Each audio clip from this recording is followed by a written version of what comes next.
అందరికీ నమస్కారం. స్మృతి is back. ఇది ఎందుకంటున్నా నేను ఈరోజు తను పెళ్లి టాపిక్ అన్నది వదిలేశా.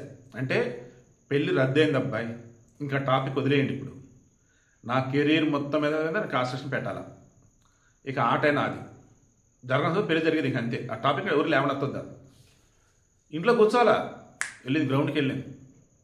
ఈరోజు స్మృతి ఈజ్ బ్యాక్ అంటూ వెనకాల అటాచ్ చేసిన పిక్ మొత్తం వైరల్ అవుతుంది.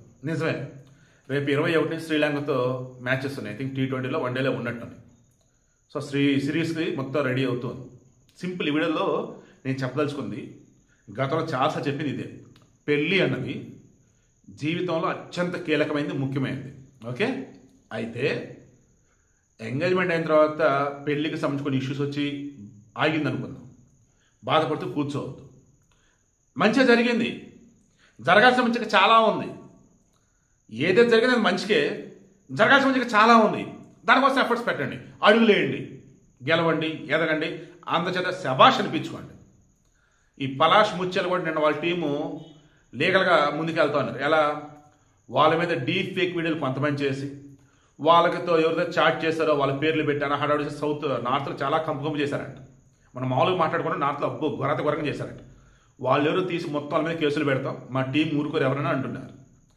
బట్ నిప్పు లేదు పొగరదని మనలో చాలామంది అంటారు. మనం వదిలేద్దాం. స్మృతి మందన్న ఫ్యామిలీకి తెలియదా? వాళ్ళ శ్రీనివాస్ మందన్న నాకు తెలియదా? తెలుసు కదా. పలాష్ ముచ్చల సైడ్ ఏదో తప్పు ఉండబట్టే కదా వాళ్ళు ఆగి ఆగి ఆగి మరి ఇంక ఫైనల్ ఇంక వదిలేరా బాబు అని చెప్పేసింది పెళ్ళి. దెన్ ఇంకేంటి మరి? ఒక ఆడపిల్ల అంటే ఎలా ఉండాలంటే స్మృతి చూపించింది. ఈవిడకి ఇంటెన్షన్ ఒక అన్నగానే, పెళ్లి కానీ ఆడపిల్లలు కావచ్చు, పెళ్ళైన వారు కావచ్చు, అందరి కోసం ఈ వీడియో ఇస్తున్నా. అమ్మా, మీరు ధైర్యంగా ఉండండి. మీ తప్పు ఏమీ లేనప్పుడు తల వంచవద్దు. ఒకవేళ తప్పు చేసినా సరే దిద్దుకోండి, ఓవర్కమ్ చేయండి. అంతప్ప బాధపడితే ఇళ్ళలో కూర్చోవద్దు. రండి, ఈ ప్రపంచం మొత్తం మీకోసం వెయిట్ చేస్తూ ఉంది, మీ విజయాలను చూడటం కోసం.